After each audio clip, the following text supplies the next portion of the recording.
Well, the process, firstly, talk through it with us. We find out what your approximate estimate is of your fund. Once we get that through a statement, we can then be more accurate moving forward. But the process is, if you know you've got 150 to 200,000, whether it be joint or singular, we can start working you forward towards a self-managed super fund trust, which the accountant will set up on your behalf. We choose a name. It's a company with a trust attached. There will be fees to do all these things, but they normally come out from the settlement of the fund as part of your expenses. Same as stamp duties on buying the property. It all comes out of your fund.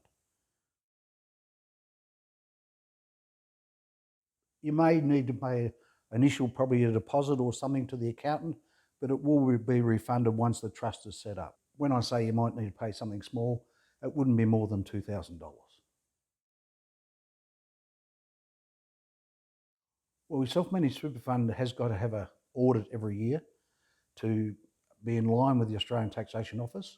So that's where the accountant looks after it all for you. There is a fee.